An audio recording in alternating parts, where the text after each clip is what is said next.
Once again, I welcome all of you in my lecture video that is subject human anatomy and physiology. Okay, so let's start our lectures. That is today's topic is cell. Okay, आजच्या आपल्या टॉपिकचं नाव आहे cell. Okay, so what is mean by cell? What do you mean by or what do you know about the cell? So cell is a basic functional and structural unit of the human body. Cell हे काय आहे आपल्या human body असेल किंवा कोणताही animal being असेल किंवा कोणताही लिव्हिंग ऑर्गॅनिझम असेल, ह्युमन बिईंगच असं नाही तर लिव्हिंग ऑर्गॅनिझम असेल कोणताही, त्याच्या बॉडीमधलं अगदी टायनी, ओके, अगदी टायनी, अगदी व्हेरी व्हेरी स्मॉल पण महत्वाचं स्ट्रक्चरल आणि फंक्शनल युनिट जर काही असेल तर ते कोणतं आहे, सेल आहे. ओके, सो सेल हे महत्वाचं काय असतं तर amazing fact about this cell is that the whole human body is made up by this tiny cell. पूर्ण जी ह्युमन बॉडी आहे तिचं बेसिक युनिट कोण आहे, सेल आहे. जसं प्रत्येक गोष्टीचं काहीतरी बेसिक युनिट असतं. कन्सिडर अवर मोबाईल जर आपण आपला कन्सिडर केला तर त्याचं बेसिक युनिट काय असतं तर त्याची सॉफ्टवेअर आहे किंवा त्याचा जो आय सी आहे, नेटवर्क आय सी आहे, ही त्याची सगळी बारीक बारीक छोटे छोटे सेल्स आहेत आणि त्या बेसिक युनिट्स आहेत. तसंच ह्युमन बिईंगमध्ये बेसिक युनिट कोण आहे तर ह्या सेल्स आहेत. आणि याच्याबद्दल अमेझिंग फॅक्ट कसा आहे की एवढी मोठी सगळी ह्युमन बिईंगची बॉडी ही एका ह्या सेलपासून बनलेली आहे, टायनी सेलपासून. Okay, so this is the amazing fact regarding this sale.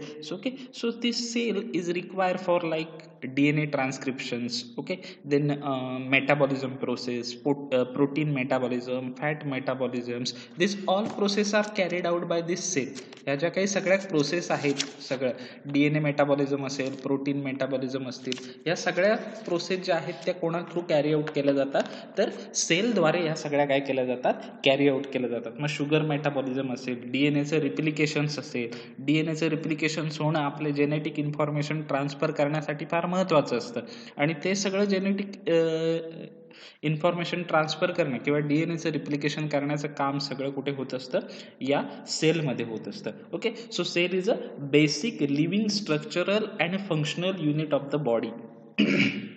सेलची जर आपल्याला डेफिनेशन करायची असेल तर सेलची डेफिनेशन काय आहे, it is a basic living and structural and functional unit of the body. Okay, each cell leads to be double. एकदा बॉडीमध्ये एक सेल तयार झाली ना की तिचं डबलिंग व्हायला सुरुवात होते, म्हणजे एकापासून दुसरी सेल, दुसऱ्यापासून तिसरी, मग सेलपासून टिश्यू, टिश्यूपासून ऑर्गन, ऑर्गनपासून सिस्टीम आणि सिस्टीमपासून पूर्ण ह्युमन बॉडी बनत असते. Okay, so cell is the most important part of the body. What is the definition of the cell?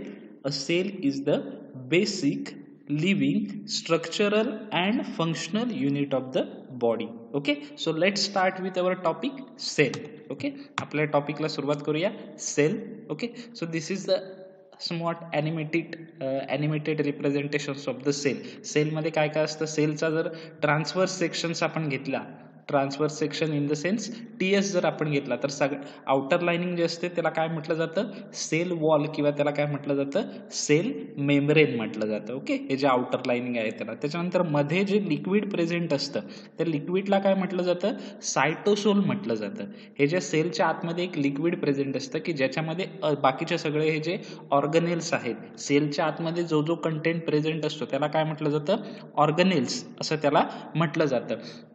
So हे जे लिक्विड प्रेझेंट आहे याच्यामध्ये सगळे ऑर्गनेल्स काय असतात, प्रेझेंट असतात. सो हे लिक्विड जे प्रेझेंट असतं त्याला काय म्हटलं जातं, सायटोसोल म्हटलं जातं. मग आणि या लिक्विडमध्ये सगळं मग nucleus, nucleolus, endoplasmic reticulum, mitochondria, filaments, ह्या मायक्रोफिलामेंट, या सगळ्या गोष्टी या लिक्विड्समध्ये काय असतात, प्रेझेंट्स असतात. Okay, so next, discovery of the cell. Discovery म्हणजे काय की कोणत्या सायंटिस्टनी सगळ्यात आधी सेल डिस्कवर केली. So Robert Hooke in mid of 1600, 1600 साली, म्हणजे 1600 सालीच्या मध्यावर्तीमध्ये रॉबर्ट हुक या नावाच्या सायंटिस्टने सगळ्यात पहिल्यांदा सेल्स हे डिस्कवर काढून ही टर्मिनॉलॉजी काय केली, डिस्कवर केली. सेल्स ही टर्मिनॉलॉजी सगळ्यात पहिल्यांदा डिस्कवर कोणी केली तर रॉबर्ट हुक या सायंटिस्टने ॲट द मिड ऑफ 1600 1600 साली ही टर्म जी आहे सेलची ती काय केली होती त्याने डिस्कवर केली होती. तर कशा प्रकारे त्याने डिस्कवर केली होती? Observed sliver of cork saw raw empty boxes and coin the term cell. त्याने काय केलं? सिल्वर ऑफ कॉर्क म्हणजे एक त्याच्याकडे काय होतं, एक झाडाची साल त्याला मिळाली होती आणि त्याच्यावरती त्याला काहीतरी असं विशिष्ट स्ट्रक्चर दिसलं. ते त्याने काय केलं? मायक्रोस्कोप खाली ऑब्झर्व केलं रॉबर्ट हुकने. आणि त्याला मायक्रोस्कोप खाली ऑब्झर्व केल्यानंतर त्याला काय दिसलं? इथे जसं ह्या स्क्रीनवरती तुम्हाला स्ट्रक्चर दिसते, हे स्ट्रक्चर रॉबर्ट हुकला दिसलं होतं. असे टायनी एम्प्टी बॉक्स त्याला दिसले होते, ह्या अशा प्रकारचे tiny empty boxes like structure त्याला दिसले होते. आणि त्याचा स्टडी करून त्याने त्या बॉक्सेसना काय नाव दिलं होतं?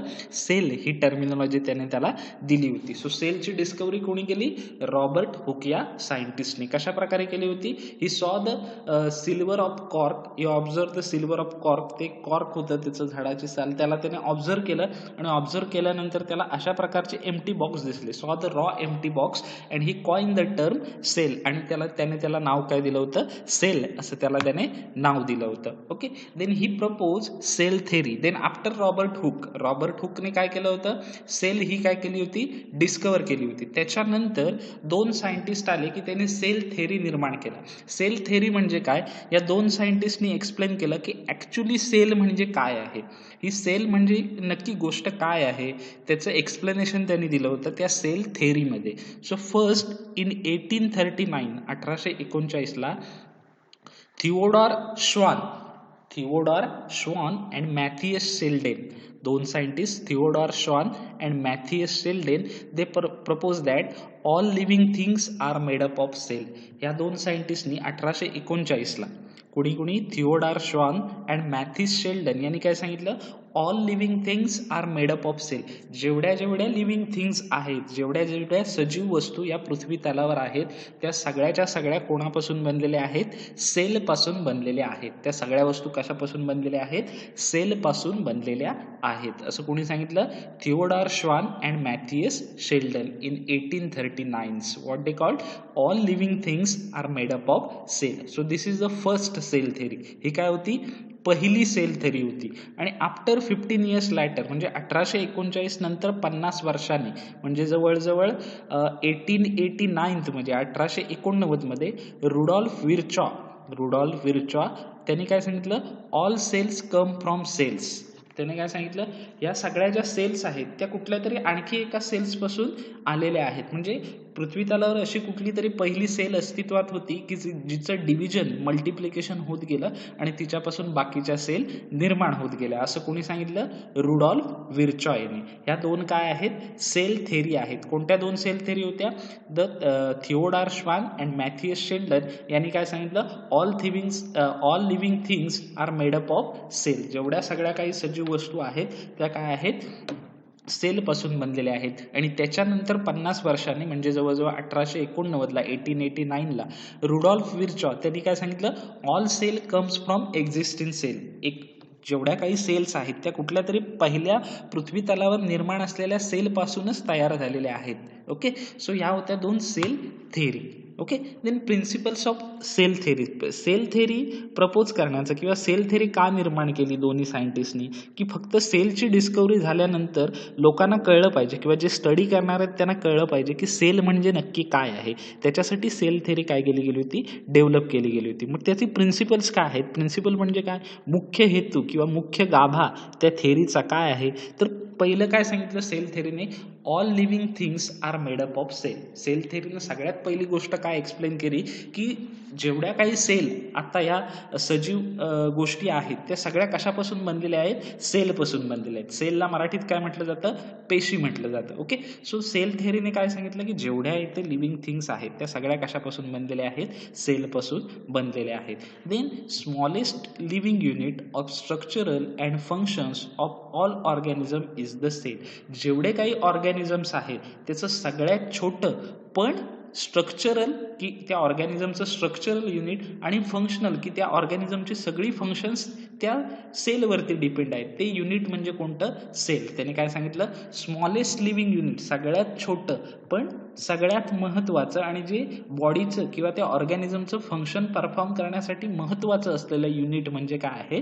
सेल आहे. Okay. Then all cell arise from pre existing cell. This principle discarded the idea of spontaneous generations. Okay. आणि दुसरी महत्त्वाची गोष्ट सेलने काय केली की त्यांनी काय सांगितलं की ह्या ज्या सेल्स आहेत, जेवढ्या आता सेल्स इथे आहेत, त्या कुठल्या तरी एका प्री एक्झिस्टिंग सेल्सपासून निर्माण झालेल्या आहेत.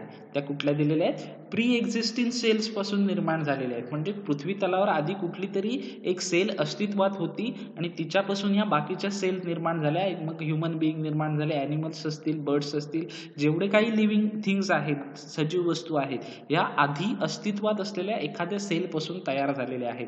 आणि हे जे स्टेटमेंट होतं सेल थेअरीचं, all cells arise from pre existing cell, याच्यामुळं this principle discarded the idea of spontaneous generation. या प्रिन्सिपलमुळं काय झालं तर जी स्पॉन्टेनियस जनरेशनची आयडिया होती, म्हणजे मानवाची उत्पत्ती ही कुठून तरी चमत्कारिकरित्या झालेली आहे किंवा मानवाची उत्पत्ती म्हणजे एक चमत्कार आहे किंवा सजीव पृथ्वी तलावरील सजीव वस्तूंची उत्पत्ती हा एक चमत्कार आहे, असा जो समज होता त्याला कुठेतरी काय गेला? तडा गेला. तो समज लोकांमधून नाहीसा व्हायला लागला. कारण सेल थेअरी आणि सायंटिस्टने काय प्रूव्ह करून दाखवलं की all cell arise from pre existing sale.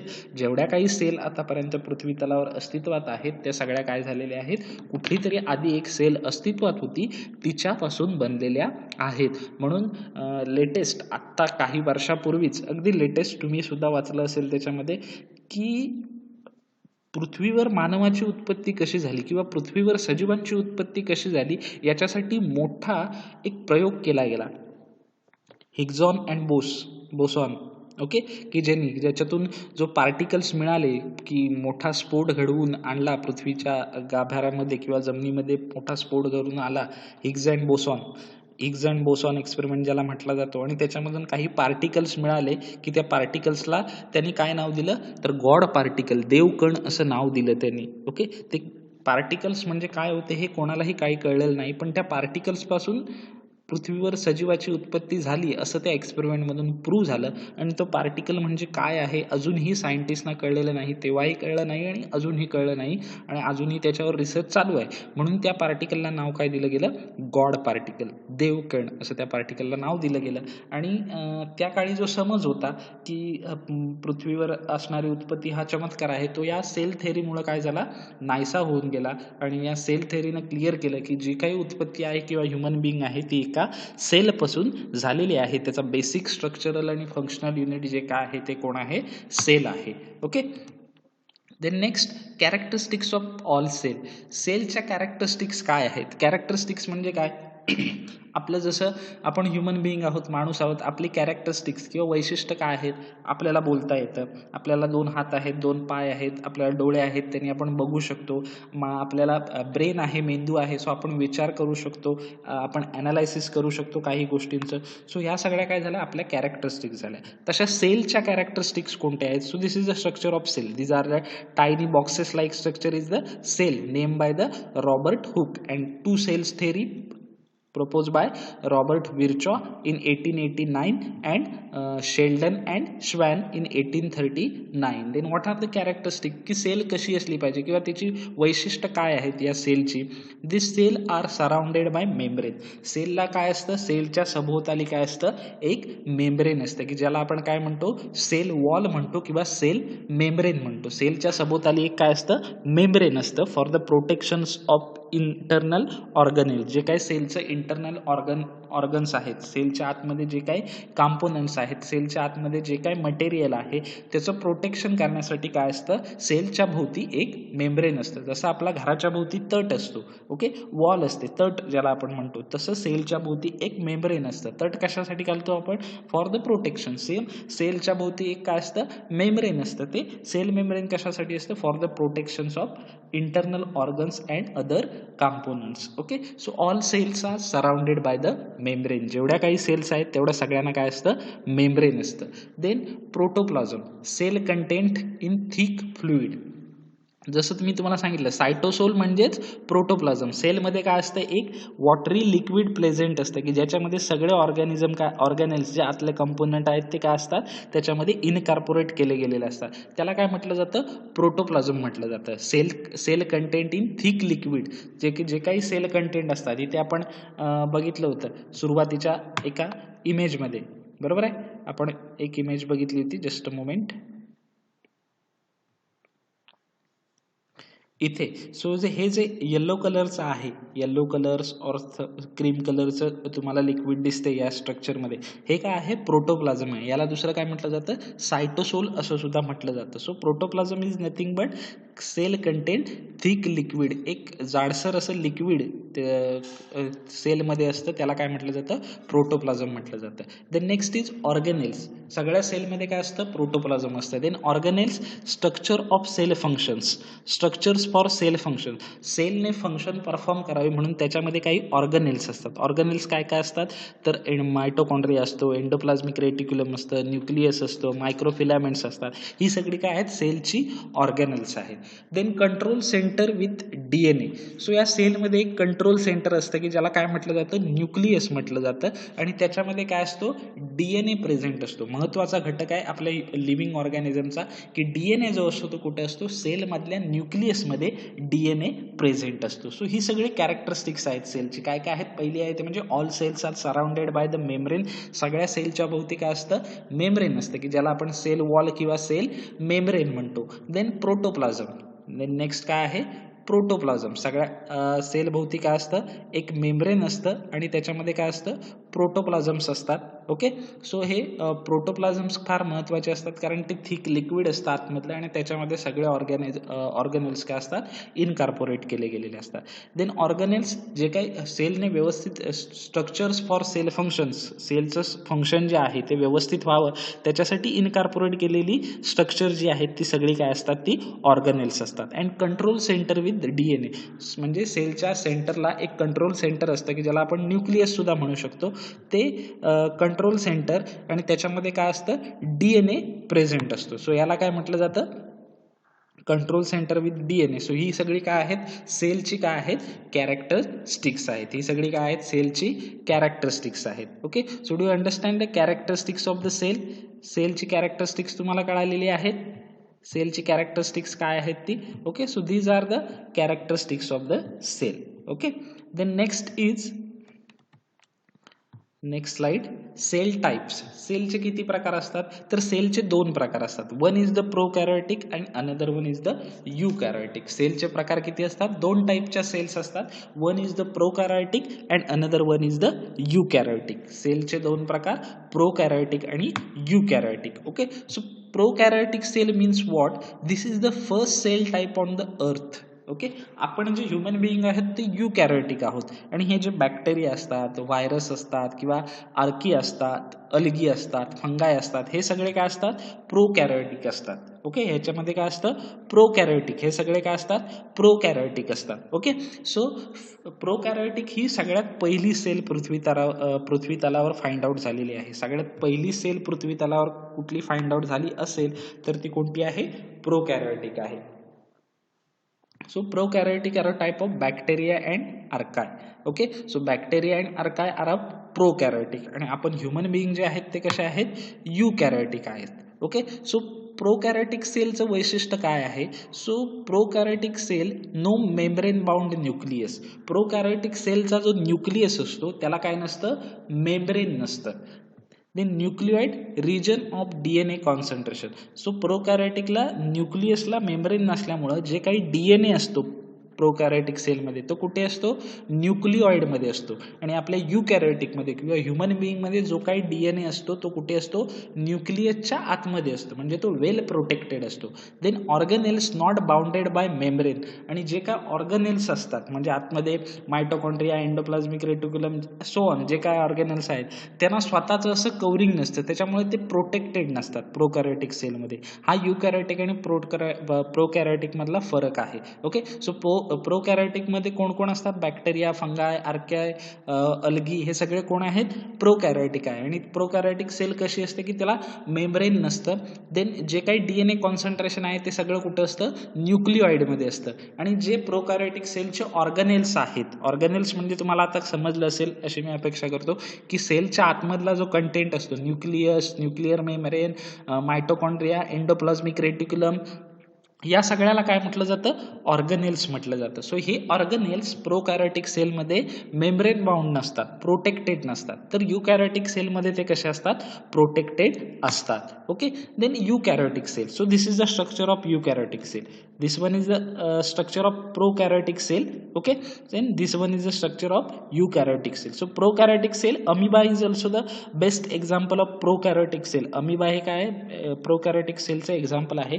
So eukaryotic cell मध्ये कसं असतं, न्यूक्लियस बाउंडेड बाय मेम्ब्रेन. जो काही आपला eukaryotic सेलचा न्यूक्लियस असतो तो कसा असतो, कम्प्लिटली मेम्ब्रेनने काय झालेला असतो, बाउंड झालेला असतो. So it include fungi, protist, plant and animal cell. जे काय फंगस आहेत किंवा प्रोटिस्ट आहेत किंवा जे सगळे प्लांट्स आहेत किंवा ॲनिमल इन्क्लुडिंग ह्युमन बिंग, या सगळे जे आहेत त्यांच्यामध्ये कोणती सेल प्रेझेंट असते, युकॅरियोटिक सेल प्रेझेंट असते. And possess many organelles. आणि खूप सारे ऑर्गनेल्स आपल्या युकॅरियोटिक किंवा ह्युमन बिंगच्या सेलमध्ये असतात. कोणते, endoplasmic reticulum, nucleus, nucleolus, मायक्रोफिलामेंट, mitochondria, असे खूप सारे ऑर्गनेल्स या युकॅरियोटिक सेलमध्ये प्रेझेंट असतात. तेच प्रोकॅरियोटिक सेलमध्ये फार कमी ऑर्गनेल्स प्रेझेंट असतात. सो युकॅरियोटिक सेलमध्ये काय काय असतं, nucleus bounded by membrane, न्यूक्लियसला envelope असतो, तो एका मेम्ब्रेनने कव्हर झालेला असतो. आणि युकॅरियोटिक मध्ये कोण कोण येतात, फंगाय, प्रोटिस्ट, प्लांट, ॲनिमल्स म्हणजे आपण ह्युमन बिंग सुद्धा. Then possess many organelles. आणि याच्यामध्ये काय असतात, खूप सारे ऑर्गनेल्स प्रेझेंट असतात. Okay. So this is the eukaryotic cell. So this is the three-dimensional representation of animal cell. आपली ह्युमन बिंगची ॲनिमल सेल आहे ती कशा प्रकारे असते त्याचं हे 3 डायमेन्शनल रिप्रेझेंटेशन आहे. सो आपण जर आतल्या बाजून बाहेर जायचं म्हटलं तर हा एक न्यूक्लिओलस असतो. आणि इथे न्यूक्लिओलस दिसतंय तुम्हाला, इथे लिहिलेलं आहे न्यूक्लिओलस म्हणून. हा न्यूक्लिओलस असतो. या न्यूक्लिओलसमध्ये आपला सगळा DNA प्रेझेंट असतो. ओके. देन न्यूक्लिओलस, त्याला बाहेर काय असतो, न्यूक्लियस असतं. न्यूक्लियसच्या आतमध्ये न्यूक्लिओलस, आणि या न्यूक्लिओलसमध्ये आपलं सगळं DNA प्रेझेंट असतं. आणि आपला जो ॲनिमल सेल आहे म्हटलं युकॅरियोटिक आहे, ही न्यूक्लिअर एन्व्हलपने काय केलेली असते, प्रोटेक्ट केलेले असते. म्हणजे आपलं जे न्यूक्लियस असतं सेलचं ते कसं असतं, मेम्ब्रेनने प्रोटेक्ट केलेलं असतं. आणि या न्यूक्लियसवरती काय असतात, न्यूक्लिअर पोर असतात for transportation of certain material. Okay. Then न्यूक्लियसच्या बाजूला रफ एंडोप्लाझ्मिक रेटिक्युलम असतं. हे जे समॉट चॉकलेटी कलरचं तुम्हाला दिसतंय हे काय आहे, या रेषा दिसत आहेत, मी कर्सर फिरवते तिथे, हे काय आहे, रफ एंडोप्लाझ्मिक रेटिक्युलम आहे. आणि या याला एंडोप्लाझ्मिक रेटिक्युलमचा एक टाईप आहे, रफ एंडोप्लाझ्मिक रेटिक्युलम. रफ का म्हणतात की तर या एंडोप्लाझ्मिक रेटिक्युलम वरती रायबोझोम्स प्रेझेंट असतात. सो त्याला रफ एंडोप्लाझ्मिक रेटिक्युलम म्हटलं जातं, कारण त्याचा सरफेस स्मूथ नसतो, रफ असतो. बिकॉज रफ का असतो, कारण त्याच्यावरती रायबोझोम्स प्रेझेंट असल्यामुळे तो कसा असतो, रफ असतो. म्हणून हा रफ एंडोप्लाझ्मिक रेटिक्युलम आहे. आणि त्याच्यावरती हे जे डॉट डॉट आहेत हे काय आहेत, रायबोझोम्स आहेत. आणि रफ एंडोप्लाझ्मिक रेटिक्युलम काय सिंथेसिस करतो, तर प्रोटीन सिंथेसिस जे आहे शरीराला लागणार आहे ते सेलमध्ये कुठे होतं, रफ एंडोप्लाझ्मिक रेटिक्युलम वरती होतं. कारण त्याच्यावरती, त्या रेटिक्युलम वरती रायबोझोम्स प्रेझेंट आहेत. सो जी काही प्रोटीन सिंथेसिसची, प्रोटीन मेटाबॉलिझम, प्रोटीन सिंथेसिसची जी काही प्रोसेस आहे ती रफ एंडोप्लाझ्मिक रेटिक्युलम वरती केली जाते because of presence of ribosomes. Okay. Then cytoplasm म्हणजेच काय, तर प्रोटोप्लाझम, जे काही सेलमध्ये लिक्विड प्रेझेंट असतं आतल्या बाजूला, आणि त्याच्यामध्ये हे सगळे ऑर्गनेल्स काय असतात, प्रेझेंट असतात. त्यांना काय म्हटलं जातं, सायटोप्लाझम म्हटलं जातं. Then there is centrioles. This is the sky blue colour structure. This is the centrioles. हे काय आहेत, सेंट्रिओल्स आहेत. आणि मायक्रोट्युब्युल्स या ज्या आहेत या काय आहेत, मायक्रोट्युब्युल्स आहेत. या काय एअर पॅसेजचं काम या करत असतात. Okay. Then next is the free ribosomes. Okay. काही रायबोझोम्स काय असतात, फ्रीली त्या सायटोसोलमध्ये मूव्ह होत असतात. आणि काही रायबोझोम्स काय असतात, एंडोप्लाझ्मिक रेटिक्युलमला, रफ एंडोप्लाझ्मिक रेटिक्युलमवरती काय झालेले असतात, अटॅच झालेले असतात. सो हे जे आहेत ते काय आहेत, फ्री रायबोझोम्स आहेत. ते next major is the mitochondria. हे जे स्ट्रक्चर आहे हे काय आहे, मायटोकॉन्ड्रिया आहे. इथे क्लिअरली दिसतंय बघा. It is the power house of the cell. हे काय आहे, सेलचं काय आहे, पॉवर हाऊस आहे. याला काय म्हटलं जातं, सेलचं पॉवर हाऊस म्हटलं जातं. So it is the power house of the cell. So this is the mitochondria. Then next is the Golgi apparatus. हे जे स्ट्रक्चर दिसतंय इथे असं ब्रश लाईक स्ट्रक्चर दिसतंय बघा इथे, हे काय आहे, Golgi apparatus. Then next is the lysosomes. इथे बघा हे स्काय ब्ल्यू कलर आणि त्याच्यामध्ये छोटे ब्लॅक कलरचे ड्रॉप दिसत आहेत, ते काय आहेत, लायसोझोम्स आहेत. Then next is smooth endoplasmic reticulum. हे जे हुक लाईक स्ट्रक्चर दिसते तुम्हाला, हे काय आहे, स्मूथ एंडोप्लाझ्मिक रेटिक्युलम आहे. इथे एक आहे आणि इथे एक आहे. हे जे होतं तर रफ एंडोप्लाझ्मिक रेटिक्युलम होतं. रफ एंडोप्लाझ्मिक रेटिक्युलम का, तर त्याचा सरफेस हा रफ आहे due to attachment of ribosomes. आणि या रफ एंडोप्लाझ्मिक रेटिक्युलमवरती प्रोटीन सिंथेसिस घडत असतं. आणि हे स्मूथ का आहे, तर याचा सरफेस जो आहे तो कसा आहे, स्मूथ आहे, म्हणून त्याला स्मूथ एंडोप्लाझ्मिक रेटिक्युलम म्हटलं जातं. देन मायक्रोफिलामेंट्स, हे जे स्ट्रक्चर आहेत याला काय म्हटलं जातं, मायक्रोफिलामेंट म्हटलं जातं. देन प्लाझ्मा मेम्ब्रेन, हे जे आउटर कव्हरिंग आहे सेलचं त्याला काय म्हटलं जातं, प्लाझ्मा मेम्ब्रेन किंवा सेल वॉल असं त्याला म्हटलं जातं. आणि प्लाझ्मा मेम्ब्रेनच्या आउटर साईडला एक हेअर लाईक प्रोजेक्शन्स बाहेर आलेली असतात, त्याला म्हटलं जातं सिलिया, की जे सेलची मुवमेंट करण्यासाठी हेल्प करतात सेलला. ओके, हे जो सिलिया आहे. सो हे झालं ॲनिमल सेल बद्दल. म्हणजे आपली ह्युमन बिईंगची सेल सुद्धा सेम अशाच प्रकारे असते. ह्युमन बिईंग किंवा ॲनिमल सेलचं 3D representation. Then 3D representation of plant cell. Plant सेलमध्ये सुद्धा सेम असतं, फक्त थोडा जो शेप आहे तो कसा असतो प्लांट सेलचा, थोडा वेगळा असतो. ओके, सो प्लांट सेलमध्ये पुन्हा इथे न्यूक्लियस आहे, त्याला न्यूक्लिओलस आहे, आणि न्यूक्लियस पूर्ण मेम्ब्रेनने कव्हर झालंय न्यूक्लिअर पोअरने. त्याच्या न्यूक्लियसच्या बाहेर काय आहे, रफ एंडोप्लाझ्मिक रेटिक्युलमवरती रायबोझोम्स आहेत, म्हणजे इथे प्रोटीन सिंथेसिस होणार. ओके, देन सायटोप्लाझम्स आहेत. जसं आपल्यामध्ये प्रोटोप्लाझम सायटोप्लाझम असतं तसं यांच्या सेलमध्ये सुद्धा, प्लांट सेलमध्ये सुद्धा लिक्विड असते आणि त्याच्यामध्ये हे सगळे ऑर्गॅनेल्स इनकॉर्पोरेट केलेले असतात.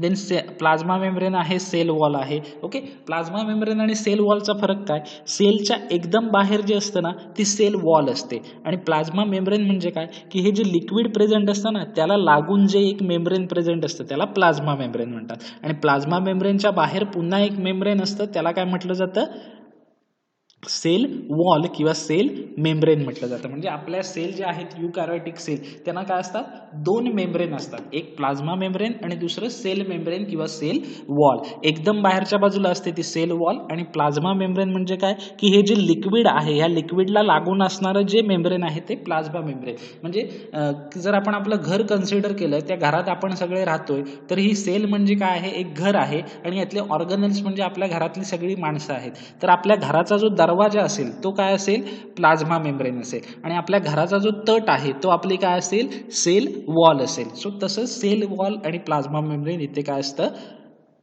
प्रेझेंट असतं. देन मायटोकॉन्ड्रिया सुद्धा असतो, कारण तो पॉवर हाऊस आहे त्याचा.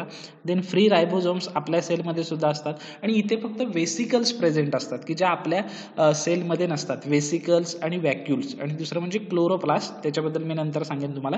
सो याच्यामध्ये वेसिकल प्रेझेंट असतात. वेसिकल आणि व्हॅक्युल्स हे कशासाठी असतात, की वॉटरचं ट्रान्सपोर्टेशन करण्यासाठी वेसिकल्स आणि व्हॅक्युल्स प्रेझेंट असतात प्लांट सेलमध्ये. कारण प्लांट जे आहे ते सर्वस्वी कोणावर अवलंबून असतं, वॉटरवरती आणि सनलाईट वरती. ओके, देन गॉल्गी ॲपॅरेटस आपल्यामध्ये सुद्धा असतं. मायक्रोट्युब्युल्स असतात आपल्यामध्ये.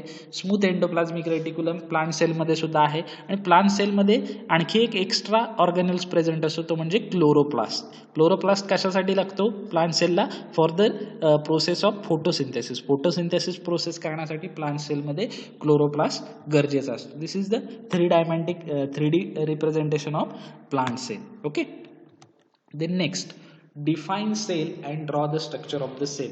इथे स्ट्रक्चर तुम्हाला थोडंसं व्हिजिबल तेवढंसं होत नसेल आय थिंक. सो तुम्हाला जेव्हा नोट्स देईन त्याच्यामध्ये ते क्लिअरली व्हिजिबल होऊन जाईल. ओके, सो एक्झामला क्वेश्चन काय येतो, define cell and draw the neat label diagram of the cell. सेलची डेफिनेशन लिहा आणि सेलची पूर्ण नीट लेबल डायग्रॅम तुम्ही ड्रॉ करा. So what is the definition of cell? A cell is basic living structural and functional unit of the body. Cell हे काय आहे तर ह्युमन बिईंग ऑर्गॅनिझमचं बेसिक ओके, स्ट्रक्चरल किंवा फंक्शनल युनिट जर काय असेल तर ते काय आहे, सेल आहे. So define cell and draw the neat label diagram of the cell. सेलची डेफिनेशन काय लिहायची आहे, cell is basic living structural and functional unit of the body. Okay, so this is the definition of the cell. So सेलची structure काढताना तुम्ही एक approximately rounded असा नाही पण somewhat like rounded and square असा एक काय करायचा आहे, शेप ड्रॉ करून घ्यायचा आहे. आणि त्याच्यामध्ये एकतर शक्यतो डायग्रॅम काढताना एकतर काय लिहायचं, जेव्हा तुम्ही स्ट्रक्चर सगळी ड्रॉ करून झाल्यानंतर डायग्रॅममध्ये सगळ्यात महत्त्वाचं असतं ते म्हणजे डायग्रॅमला नावं देणं, नेमिंग करणं. सो नावं एकतर आतून बाहेर किंवा बाहेरून आत या सिक्वेन्सने जावेत. एकदा न्यूक्लियस लिहिलंय, न्यूक्लियस झाल्यानंतर त्याच्या खाली प्लाझ्मा मेम्ब्रेन, प्लाझ्मा मेम्ब्रेन झाल्यानंतर पुन्हा गॉल्गी ॲपॅरेटस, मग पुन्हा काहीतरी बाहेरचं, असं नाही. तर न्यूक्लियस झाल्यानंतर न्यूक्लियस नंतर न्यूक्लिओलस, पहिला न्यूक्लिओलस, न्यूक्लिओलस नंतर न्यूक्लियस, मग न्यूक्लियस स्पोर, मग न्यूक्लियस स्पोरच्या बाहेर काय असतं तर रफ एंडोप्लाझ्मिक रेटिक्युलम, मग स्मूथ एंडोप्लाझ्मिक रेटिक्युलम, मग गॉल्गी ॲपॅरेटस, मग लायसोझोम्स, मग सेंट्रिओल्स, आणि मग वॅक्युल्स, आणि मग प्लाझ्मा मेम्ब्रेन, आणि मग सेल वॉल. असं सगळं स्ट्रक्चर त्या ठिकाणी आलं पाहिजे. सो हे आहे सेलचं स्ट्रक्चर. थोडंसं विजिबल कमी आहे पण बुकमधली डायग्रॅम मी तुम्हाला स्कॅन करून देईन की ज्याच्यामध्ये तुम्हाला इझिली ते काय होईल, विजिबल होईल. ओके, तुमच्या बायोलॉजी बुकमध्ये सुद्धा 11वी 12वीच्या सेलचे डायग्राम्स असेल, सो ती रेफर केलात तरी चालेल किंवा ही इझी वाटत असेल तर ही रेफर केलात तरी चालेल. पण तुमची डेफिनेशन फिक्स असली पाहिजे कारण हा कन्फर्म क्वेश्चन एक्झामला येतो. Define cell and draw neat label diagram of cell. So cell is a basic living structural and functional unit of the body. Okay, then cell membrane. Next आहे ते म्हणजे cell membrane. So cell membrane कशा प्रकारे बनलेलं असतं. So this is the structure of cell membrane.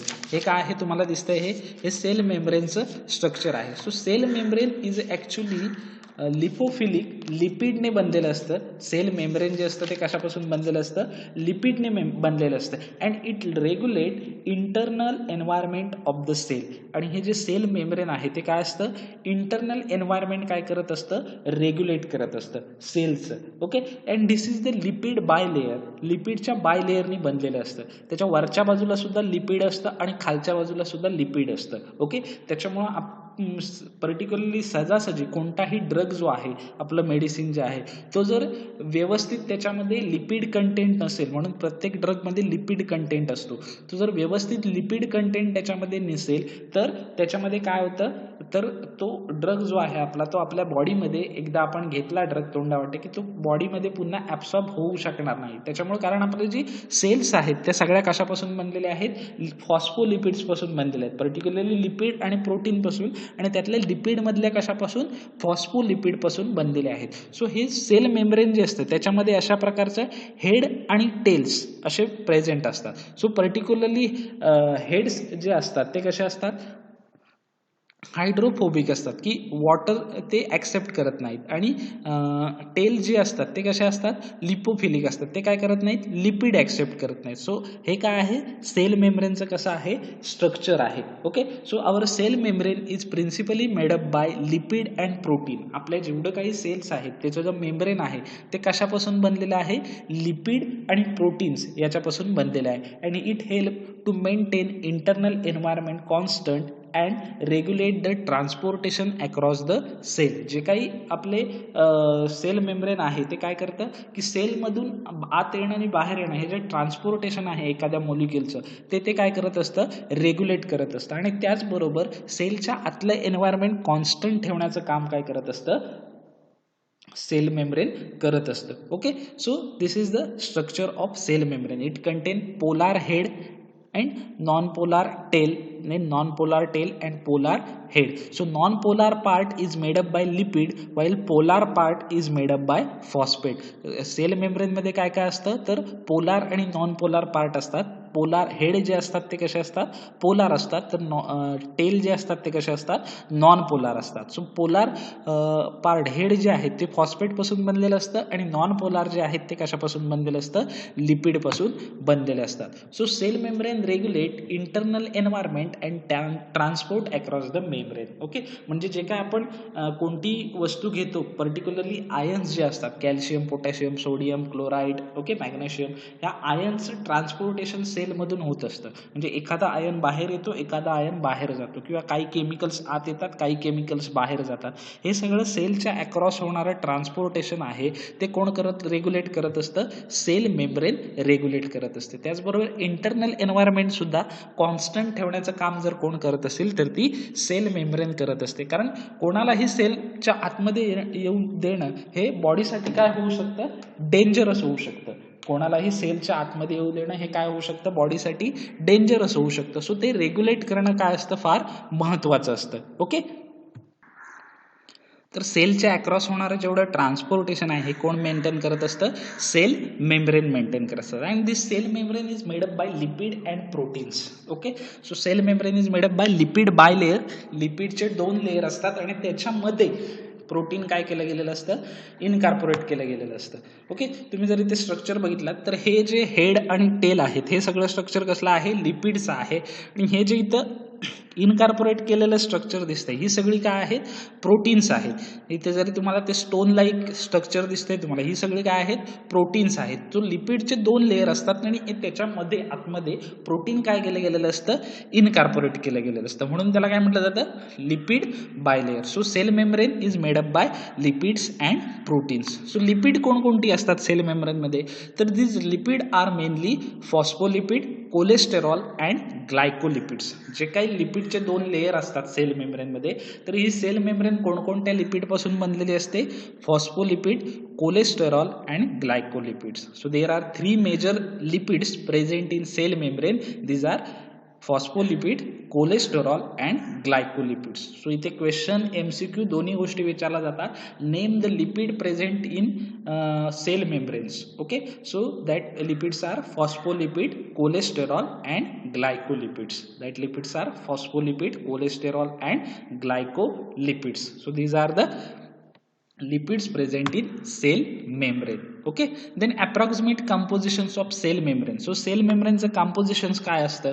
Composition म्हणजे काय की जेव्हा आपण एखादी टॅबलेट घेतो, समजा आपण एखादी टॅबलेट घेतली, पॅरासिटामॉल घेतली, तर पॅरासिटामॉलच्या बॅक साईडला लिहिलेलं असतं कंपोजिशन ऑफ दिस टॅबलेट. मग त्याच्यामध्ये लिहिलेलं असतं paracetamol 500 mg, other ingredient 100 mg. किंवा एखादं आपण लिक्विड घेतलं, कन्सिडर आता सध्या एखादं कोणतंही आपण लिक्विड कन्सिडर करा, आपण काहीतरी कोल्ड ड्रिंक्स घेतलं.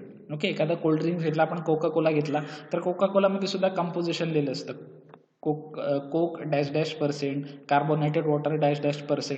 तसं सेल मेम्ब्रेनचं कंपोजिशन म्हणजे काय की सेल मेम्ब्रेन कशापासून बनलेली आहे, त्याच्यामध्ये कोणकोणते घटक प्रेझेंट आहेत आणि ते किती अमाऊंटमध्ये प्रेझेंट आहेत. ओके. सो सेल मेम्ब्रेन आपली बेसिकली कशापासून बनलेली असते? तर लिपिड आणि प्रोटीन पासून. लिपिड कोणती असतात? फॉस्फोलिपिड मेजर, त्याच्यानंतर कोलेस्टेरॉल असतं आणि त्याच्यानंतर ग्लायकोलिपिड प्रेझेंट असतं. तर सगळ्यात जास्त सेल मेम्ब्रेनमध्ये काय प्रेझेंट असतं? प्रोटीन प्रेझेंट असतं. Out of 100 55% is protein. 100% मधलं सगळ्यात जास्त सेल मेम्ब्रेनमध्ये काय प्रेझेंट असतं? तर प्रोटीन्स प्रेझेंट असतात. Then after that phospholipids. लिपिड्समध्ये काय प्रेझेंट असतं? फॉस्फोलिपिड. त्याच्यानंतर सगळ्यात जास्त प्रेझेंट असतं ते म्हणजे 25%. Then after that cholesterol 3%, other lipid, मग ग्लायकोलिपिड असतील किंवा अदर लिपिडचे असतील, फॅट्स असेल ती 4%, आणि थोड्याशा प्रमाणात मायन्यूट क्वांटिटीमध्ये काय असतं? 3% कार्बोहायड्रेट प्रेझेंट असतं. सो अशा प्रकारे पूर्ण काय ही सेल मेम्ब्रेन आपलं बनलेलं असतं. सगळ्यात जास्त इथे सुद्धा क्वेश्चन येतो, give the composition of cell membrane. Exam मध्ये क्वेश्चन येतो, give the composition of cell membrane. Composition म्हणजे काय? आपली जी सेल मेम्ब्रेन आहे ती कशापासून बनलेली आहे.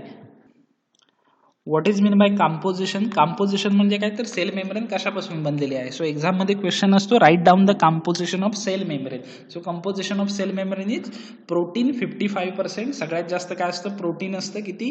55%. Then after that phospholipid 25%. Phospholipid जे असतात, लिपिड्स आणि प्रोटीन पासून सेल मेम्ब्रेन बनलेले असते.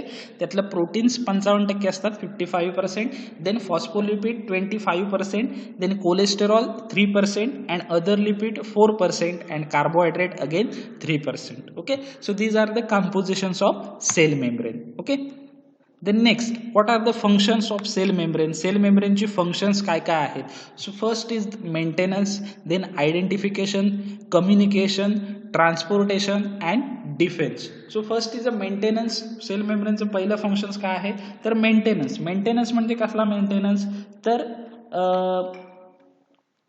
जे काय आपलं इंटरनल एन्व्हायरमेंट आहे किंवा सेलचा जो शेप आहे, सेलचं आतलं इंटरनल एन्व्हायरमेंट आहे किंवा सेलच्या आतलं ऑर्गनेल्स आहे, त्या सगळ्यांना मेंटेन ठेवण्याचं काम कोण करत असतं सेल मेम्ब्रेन करत असतं. So first function is the maintenance. पहिलं फंक्शन्स काय वाटतं पहिलं फंक्शन्स काय आहे मेंटेनन्स हे त्याचं पहिलं function. So maintenance means what maintenance of internal environment okay and maintenance of internal environment and shape of the cell as well as normal functioning of the cell. Okay so first function of cell membrane is maintenance. Then identifications. Okay identifications means what the protein molecules are unique on the membrane surface. So सेलमध्ये एखादी गोष्ट जर कोणती आत यायला बघत असेल तर त्याला आयडेंटिफाय करणं हे काम कोण करत असतं सेल मेम्ब्रेन करत असतं. कारण सेल मेम्ब्रेनवरती जी प्रोटीन प्रेझेंट असतात ना ती युनिक असतात. ओके ती आपल्यासोबत जो सबस्टन्स कंपॅटेबल असेल त्याला सेलच्या आतमध्ये सोडतात. म्हणजे ते पहिल्यांदा काय करतात त्या मॉलिक्युलला आयडेंटिफाय करतात सेलमध्ये आतमध्ये यायच्या आधी. So identification it is the another functions of cell membrane. So second function is identification that is protein molecule are unique on the membrane surface. Then third one is the communications. So communication means what? The hormones and neurotransmitter bind to the receptor proteins that start changes in cell activity. Okay so आपल्या बॉडीमध्ये काय release होत असतात तर hormones आणि neurotransmitter. Hormones कोण release करतं तर ज्या काय आपल्या ग्लँड्स आहेत बॉडीच्या त्या सगळ्या काय करतात हार्मोन्स रिलीज करतात. ओके न्यूरो ट्रान्समिटर कोण रिलीज करतं ब्रेन रिलीज करतं. आणि आपल्या बॉडीची ॲक्टिव्हिटी होण्यासाठी सेलने ॲक्टिव्ह होणं गरजेचं आहे. म्हणजे काय बघा सपोज कन्सिडर करा की आपल्या हाताला सुई टोचल्यानंतर हात मागे घ्यायचा. ही ॲक्टिव्हिटी होण्यासाठी आपल्या बॉडीमधल्या सेल सुद्धा ॲक्टिव्ह होणं गरजेचं आहे. मग या सेल कशा ॲक्टिव्हेट होतात ज्यावेळी ब्रेन त्यांना न्यूरो ट्रान्समिटर रिलीज करून देतो तेव्हा ॲक्टिव्ह होतात. मग हे जे न्यूरो ट्रान्समिटर आहेत हे काय करतात सेल मेम्ब्रेनवरती जे रिसेप्टार प्रेझेंट असतात. रिसेप्टार हा वर्ड आपल्या फार्मसीच्या दृष्टीने फार महत्त्वाचा आहे. कारण आपण जे ड्रग बनवणार आहोत ते बॉडीमध्ये आतमध्ये जाताना या रिसेप्टारच्या मदतीने जात असतात. आतमध्ये जातात म्हणजे काय जातात ते सेलच्या आतमध्ये जातात. ओके तर हे जे न्यूरो ट्रान्समिटर जो आहे तो ब्रेन रिलीज करतो. हा ब्रेनने न्यूरो ट्रान्समिटर रिलीज केल्यानंतर तो सेल मेम्ब्रेनवरती जे रिसेप्टार प्रेझेंट असतात म्हणजे काय जी प्रोटीन प्रेझेंट असतात ती रिसेप्टार असतात. ओके त्या रिसेप्टारला जाऊन बाइंड होतो आणि सेलच्या आतमध्ये जाऊन तो ती तशी ॲक्टिव्हिटी घडवून आणतो. किंवा समजा एखादी गोष्ट आपल्याला दुखत असेल, समजा जर आपल्या पायामध्ये दुखतंय आणि त्याच्या आपली कन्सिडर आपलं डोकं दात दुखत असेल तर आपण काय करतो एक गोळी मेडिसिन घेतो. डायक्लोफेनॅक घेतो किंवा पॅरासिटामॉल घेतो किंवा कॉम्बिनेशन घेतो. डायक्लोफेनॅक सिराशोपेप्टिडेज आणि पॅरासिटामॉल असं कॉम्बिनेशन घेतो. तर दात आपलं दाढ दुखत असताना आपण जर ड्रग घेतला तर तो घेतल्यानंतर जाणार कुठे आहे आपल्या स्टमकमध्ये पोटामध्ये. आपलं दुखतंय का दाढ मग त्याच्यासाठी तो कुठे तिथपर्यंत पोचला पाहिजे. सो तिथपर्यंत पोचवण्याचं काम कोण करणार आहे ब्लड करणार आहे. ब्लड पूर्ण आतमध्ये नेणार आहे का त्याला सेलमध्ये नाही. ब्लड कुठपर्यंत नेणार त्याला आपल्या जे काही दाढाच्या सेल आहेत किंवा दाढ हा काय आहे आपला ऑर्गन आहे पण तो ऑर्गन कशापासून बनलेला आहे टिश्यू मग कशापासून बनले आहेत सेल म्हणजे त्याच्यामध्ये काय प्रेझेंट आहेत सेल प्रेझेंट आहेत. सो आपलं ब्लड काय करणार त्या सेलपर्यंत त्या ड्रगला नेणार. मग तो ड्रग काय करणार तिथं जे रिसेप्टार प्रेझेंट असतात त्यांना बाइंड होणार आणि तिथून तो सेलच्या आतमध्ये जाणार आणि सेलमधली ॲक्टिव्हिटी चेंज करून तिथे काय करणार आपली दाढदुखी थांबवणार. सो हे कम्युनिकेशन फंक्शन जे आहे हे सेल मेम्ब्रेन परफॉर्म करतात. Then transportation most substance move through the membrane. आता सेलमध्ये काही वेस्ट प्रोडक्ट असतात आणि काही प्रोडक्ट सेलला गरजेचे असतात. म्हणजे काही न्यूट्रिएंट आहेत. ग्लुकोज सेलला एनर्जीसाठी गरजेचं असतं किंवा काही आयन्स आहेत कॅल्शियम आहे सोडियम आहे क्लोराईड आहेत हे सेलला गरजेचे असतात. मग हे सेलला मिळणार कुठून जेव्हा आपण ते एखादी गोष्ट खाणार किंवा काही फूड्स खाणार लिक्विड घेणार तेव्हा त्याच्यामधून हे आयन्स न्यूट्रियन्स ग्लुकोज सेलला जाणार. मग ते सेलमध्ये आतमध्ये येणं गरजेचं असतं. सो त्यांचं ट्रान्सपोर्टेशन करण्याचं काम कोण करत असतं सेल मेम्ब्रेन करत असतं. किंवा सेलमध्ये तयार झालेला वेस्ट प्रोडक्ट सेलमधून बाहेर टाकला गेला पाहिजे. सो त्याचं सुद्धा ट्रान्सपोर्टेशन करण्याचं काम कोण करत असतं सेल मेम्ब्रेन करत असते. Then defence. antibodies are located on the membrane surface and bind to the harmful substance. Okay, जसा ड्रग्स आपण घेतल्यानंतर डिरेक्टली आपल्या शरीरामध्ये ऍब्सॉर्ब होत नाही, तर त्याला काही प्रोसिजर आहे, तो रिसेप्टरला बाइंड होतो, तुम्हाला सांगितलं कम्युनिकेशनमध्ये. ओके, तसं जेव्हा एखादा फॉरेन पार्टिकल येतो, म्हणजे समजा एखादा बॅक्टेरिया कुठला तरी आपल्या शरीरामध्ये गेला, इन्फेक्शन आपल्याला झालं आणि तो जर सेलमध्ये आतमध्ये घुसायला बघत असेल, कारण तो बॅक्टेरिया आपल्याला कधी अफेक्ट करणार, जेव्हा तो सेल मेम्ब्रेनमधून आतमध्ये जाणार तेव्हा तो बॅक्टेरिया आपल्याला काय करणार, काहीतरी हार्मफुल ठरणार. पण जो सेल मेम्ब्रेनमधून आतमध्ये गेला नाही सेलमध्ये, तर तो आपल्याला हार्मफुल ठरणार नाही. मग हे सेल मेम्ब्रेनमधून सेलमध्ये बॅक्टेरिया न जाऊ देणं किंवा त्या बॅक्टेरिया सेलच्या आतमध्ये न जाऊ देण्याचं काम कोण करत असतात, सेल मेम्ब्रेन करत असतात. का, तर सेल मेम्ब्रेन जे आहेत त्यांच्या सरफेसवरती अँटीबॉडीज प्रेझेंट असतात, त्यामुळे त्या काय करतात, बॅक्टेरिया व्हायरस जे आहे त्याला शक्यतो सेलच्या आतमध्ये जाऊ देत नाहीत, कारण एकदा का तो सेलच्या आतमध्ये गेला की तो पूर्ण बॉडीला काय करणार आहे, डॅमेज करणार आहे. त्याच्यामुळे त्याच्यावर जे अँटीबॉडीज प्रेझेंट असतात त्या फॉरेन पार्टिकलला काय करत नाहीत, सेलच्या आतमध्ये येऊ देऊ नाहीत. So this is the defence mechanism of cell membrane. हा सुद्धा महत्वाचा क्वेश्चन आहे. Write down the functions of cell membrane question येतो, त्याच्यामध्ये हे सगळं तुम्हाला लिहायचं आहे. So first function is maintenance, second is the identification. Identification म्हणजे कोणता एखादा मॉलिक्यूल सेलच्या आतमध्ये पाठवायचा नाही पाठवायचा ह्याचं आयडेंटिफिकेशन करणं. देन कम्युनिकेशन्स म्हणजे एखादा मॉलिक्युल्स, हार्मोन्स, न्यूरोट्रान्समीटर, ड्रग्स रिसेप्टरला बाइंड होऊन सेलच्या आतमध्ये जातात आणि सेलची ऍक्टिव्हिटी चेंज करतात, याला म्हटलं जातं कम्युनिकेशन. देन ट्रान्सपोर्टेशन, सेलला हवे असलेले सबस्टन्स, मग आयन्स असतील, न्यूट्रिएंट्स असतील, ग्लुकोज असेल, त्याला आतमध्ये पाठवणं आणि आतलं वेस्ट प्रोडक्ट सेलमधून बाहेर टाकणं, हे ट्रान्सपोर्टेशनचं काम सेल मेम्ब्रेन करत असतं. देन डिफेन्स, एखादा फॉरेन पार्टिकल, बॅक्टेरिया, व्हायरस जर सेलमध्ये आतमध्ये जायला बघत असेल तर सेल मेम्ब्रेनवरती प्रेझेंट असलेल्या अँटीबॉडीज त्याला काय करतात, स्टॉप करतात, सेलच्या आतमध्ये येऊ देत नाहीत, म्हणजे डिफेन्स मेकॅनिझम सेल मेम्ब्रेन काय करत असतं, परफॉर्म करत असतं. So this is the functions of cell membrane. Okay, so this is the very very important. Then next, membrane lipids काय असतात. मेम्ब्रेन आपलं कशापासून बनलेलं आहे, तर लिपिड आणि प्रोटीन पासून आपलं सेल मेम्ब्रेन काय झालेलं आहे, बनलेलं आहे. आपलं जे मेम्ब्रेन आहे ते कशापासून बनलेलं आहे, लिपिड आणि प्रोटीन पासून बनलेलं आहे. मग मेम्ब्रेन लिपिड कोणकोणती आहेत, आपण मगाशी बघितली होती. पर्टिक्युलरली फॉस्फोलिपिड्स आहे, ग्लायकोलिपिड्स आहे आणि कोलेस्टेरॉल आहे. So membrane lipid can be divided into hydrophilic head and hydrophobic tail. Hydrophilic head and hydrophobic tail म्हणजे काय, इथं जेव्हा आपण मेम्ब्रेनचं स्ट्रक्चर बघितलं होतं, आपण एक मेम्ब्रेनचं स्ट्रक्चर बघितलेलं होतं, बरोबर आहे.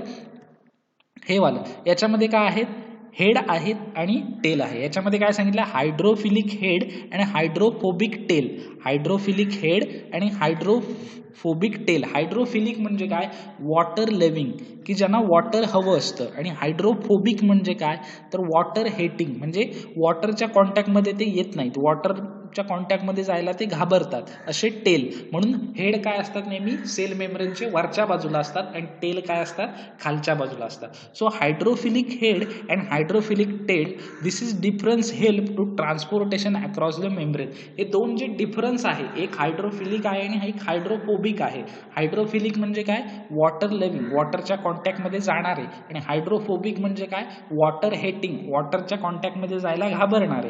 हा जो डिफरन्स आहे हा काय करतो, इलेक्ट्रिकल चार्ज प्रोड्यूस करतो. आणि हा डिफरन्स झाल्यामुळे जर ट्रान्सपोर्टेशन केव्हा होणार, एखादी गोष्ट एकमेकांपासून केव्हा पास होणार, जर ते अपोजिटली चार्ज असतील, पॉझिटिव्ह निगेटिव्ह असतील, आणि हे अपोजिट आहेत हायड्रोफिलिक आणि हायड्रोफोबिक, त्याच्यामुळे काय होतं, सेल मेम्ब्रेनमध्ये ट्रान्सपोर्टेशन व्हायला काय होते, हेल्प होते. Okay, then head is electrically charge while tail is chargeless. हेड जे आहेत ते कसे असतात, त्यांच्यावरती इलेक्ट्रिकल चार्ज प्रेझेंट असतो, आणि टेल जे आहेत ते कसे आहेत, चार्जलेस आहेत. Okay, so membrane lipid can be divided into two types.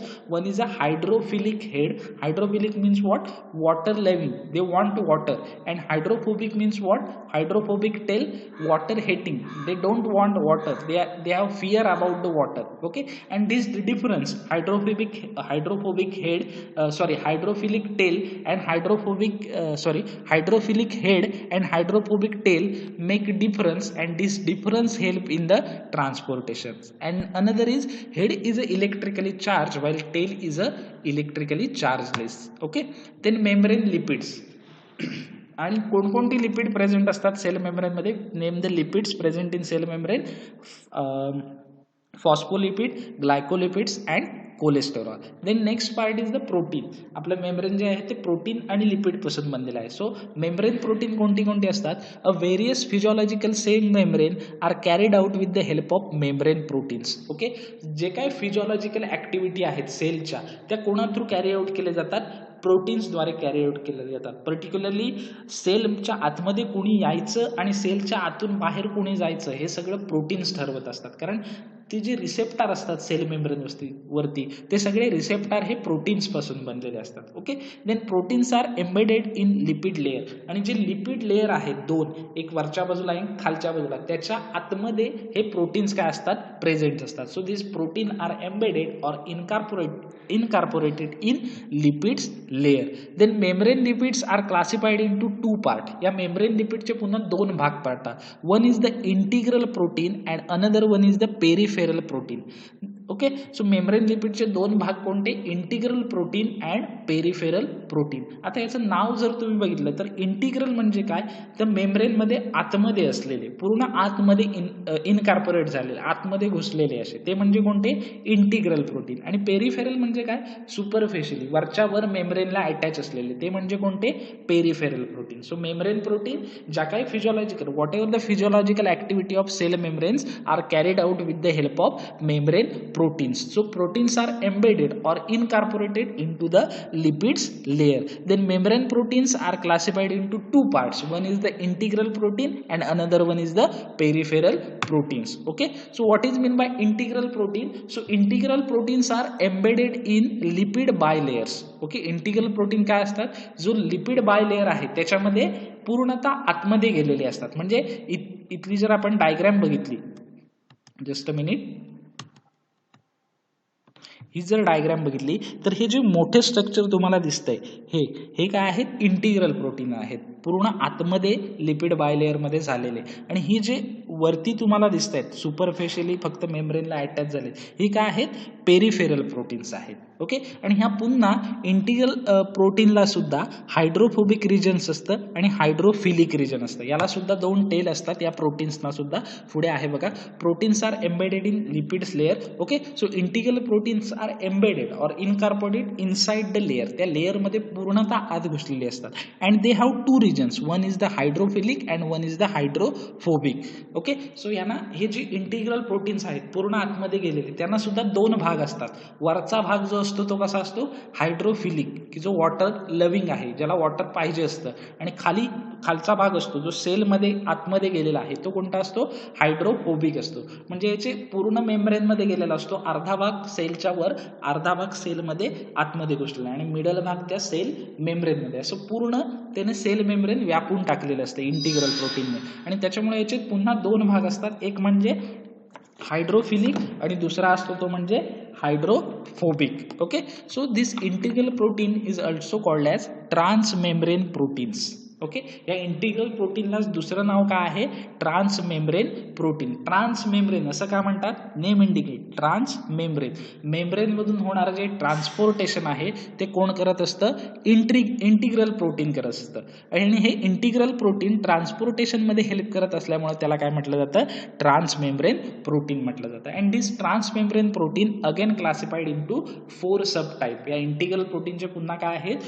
4 sub types आहेत. Okay, so integral protein completely embedded or incorporate into the membrane. Then they have two region, one is the hydrophilic and one is the hydrophobic. Then this integral protein are also called as transmembrane protein. Why they called as transmembrane protein? Because these are help into the transportation across the membrane, hence they are called as transmembrane protein. Then this transmembrane protein or integral protein again subdivided into 4 types. What are that 4 types? One is the channel protein, another one is the carrier protein, another one is the receptor protein and another one is the pumps proteins. Okay, so pumps protein. So these are the 4 types of integral protein or transmembrane protein. So what is meant by channels protein? Channel proteins means what? So channel protein means what? These are responsible for transportation of small water soluble substances.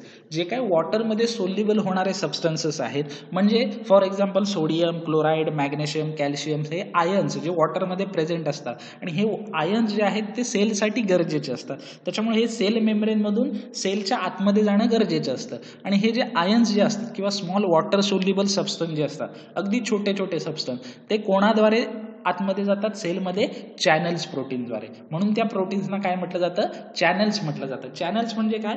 एका भागातून दुसऱ्या भागाला नेणारी एखादी गोष्ट, म्हणून त्याला काय म्हटलं जातं? चॅनल्स प्रोटीन असं त्याला म्हटलं जातं. Then carrier protein. Carrier protein means what? These are help to transportation substance through active transport. Active transport म्हणजे काय? तर लो कॉन्सन्ट्रेशन पासून हायर कॉन्सन्ट्रेशनकडे एखादी गोष्ट नेणं, म्हणजे काय करणं? कॅरी करणं. ओके. कॅरियर प्रोटीन म्हणजे काय? Carrier is similar to courier.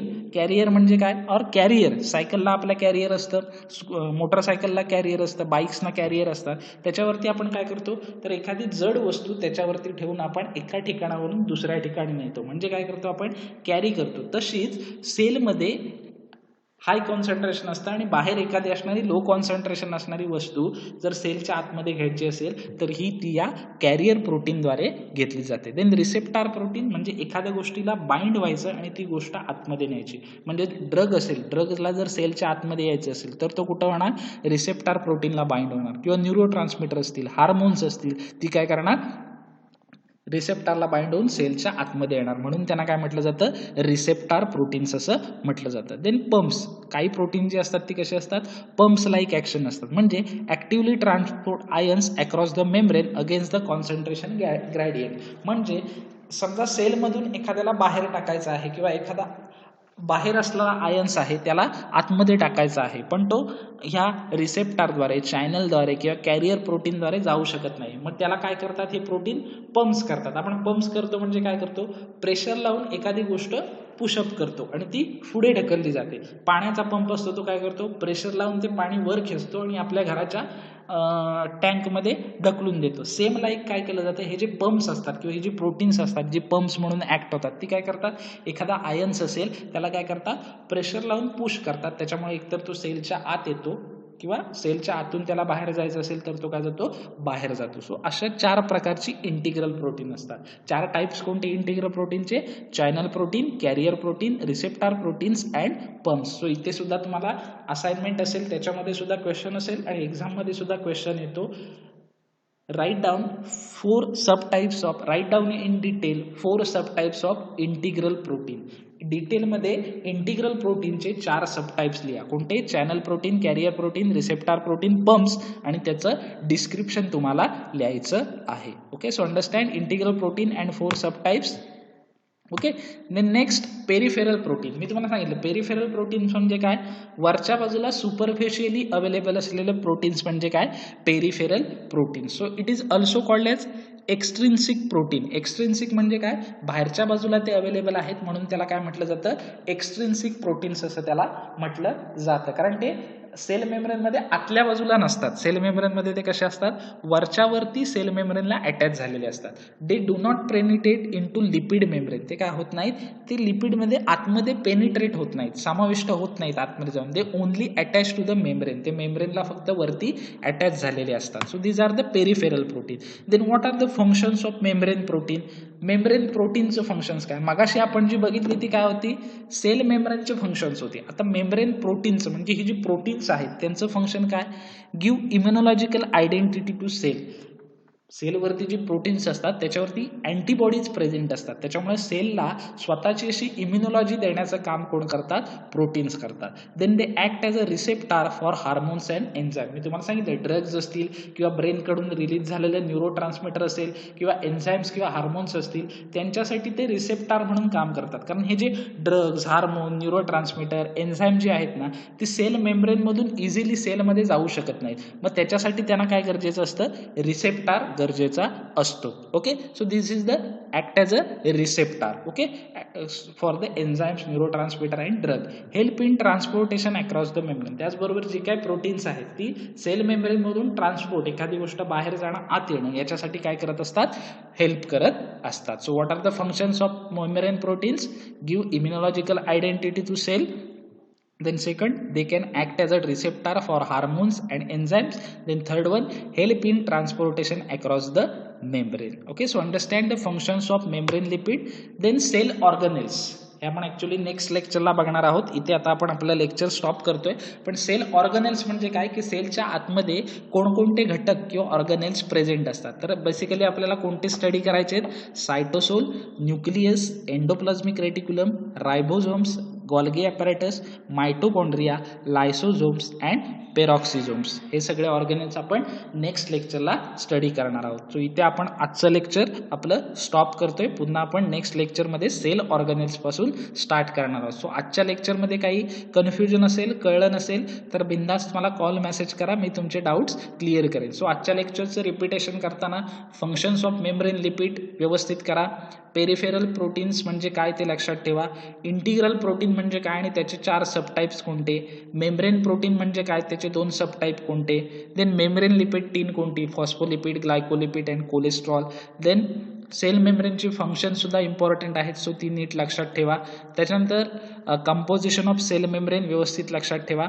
Then cell मेम्ब्रेनची diagram गरजेची नाही, पण सेलची डेफिनेशन आणि सेलची डायग्राम ही फार महत्त्वाची आहे. ओके, सो आजच्या लेक्चरमध्ये जर काही समजलं नसेल, काही कळलं नसेल तर हे जे युकॅरियोटिक म्हणजे काय, प्रोकॅरियोटिक म्हणजे काय, हे फक्त तुमच्या माहितीसाठी आहे. यातलं काही एक्झामला विचारलं जात नाही.